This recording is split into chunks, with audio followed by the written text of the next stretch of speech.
Okay, we're going to look at an arithmetic sequence. I'm going to just show an example of an arithmetic sequence. Here's one that we should all know. 1, 2, 3, 4, 5, and so on. So, why is an arithmetic sequence? Well, the difference between two consecutive terms is always the same. That's what defines an arithmetic sequence.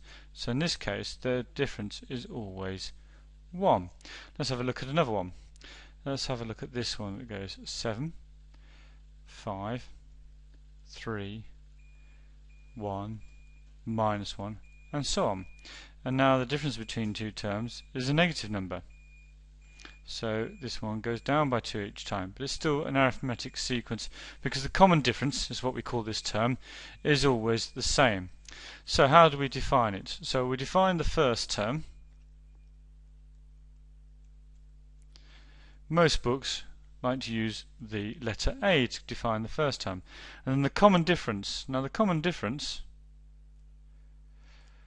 is what you change by each time. And we call this D. Some books use other letters, but D seems to be the most common. So how will the sequence go? So the first term is A, so we write down A. Then the next term, we're going to add D on to this A. So the second term will be A plus D. And the third term will be A plus 2D. And the fourth term will be A plus 3D.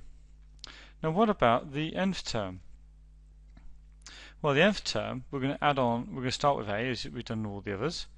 And we notice in the first term we don't have 0D, second term 1D, third term 2D, fourth term 3D, so therefore we're going to have one less than the number of terms on, so we're going to have n minus 1D for the nth term. So that's the formula for our nth term in a sequence even.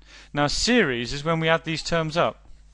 So for the series, an arithmetic series, we have A plus the second term, A plus D.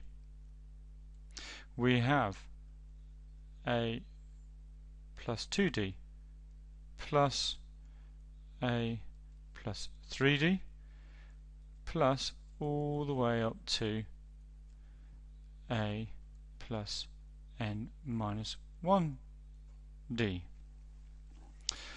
Now we want to try and see if we can find a formula for summing the whole of this series.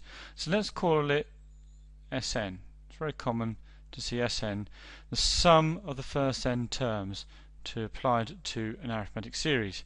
So let's just write this out, a few terms of this out again, just so you can see what I'm about to do next.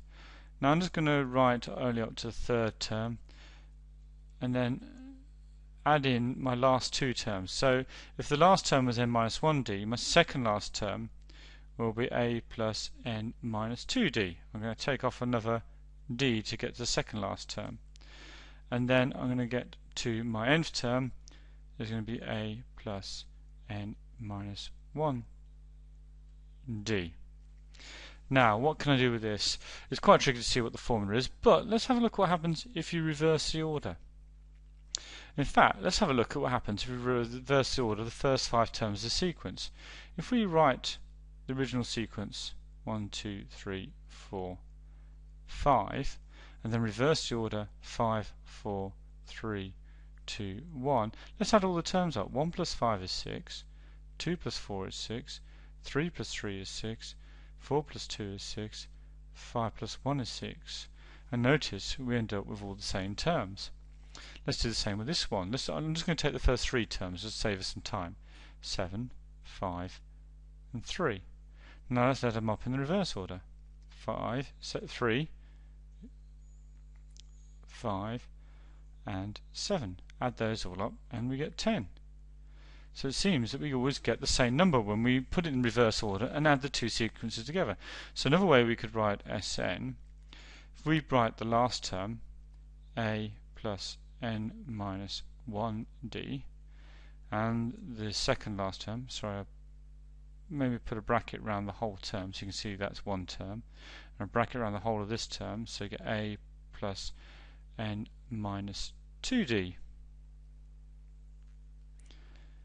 Plus, I'm just going to go just to the first two terms again, plus second term was a plus d, and the first term was just a. Let me just get my highlighter here. So I'm going to add this term to this term to start off with. So add those together, I just get 2a plus n minus 1d. So I'm adding the two sequences together, series even, so I'm going to get two lots of the sum 2sn. Let's just get another highlighter pen and look at the second term here, a plus d, and I'm going to add it to the second term in this one here. So I've got a plus a, which again gives me 2a, plus, now I've got n minus 2 lots of d. Well, I've got an extra d. So if we add n minus 2 lots and we add 1 onto that, it's going to make it 1 bigger. So the minus 2, if you make that 1 bigger, is minus 1. So again we get n minus 1 lots of d. Now I'm just going to go to the last two terms again. So there's the last term here, a plus n minus 1d, and again plus a. So I'm going to go all the way to the last term. A plus a is 2a plus n minus 1 lots of d. And we can see we've always got 2a plus n minus 1 lots of d. Now how many terms are in the sequence with it? Well, there's n terms. So therefore I can just times one of these terms by n, and I get all that many terms because I've got 1, 2, 3, 4 all the way up to n terms. So let's just simplify by just timesing one of those terms by n, and I'll get the same answer.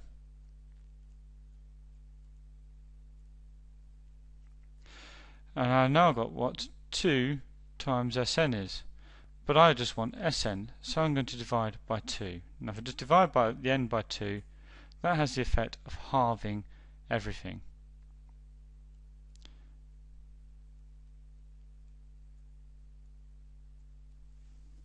And this is our final formula for the sum of the first n terms.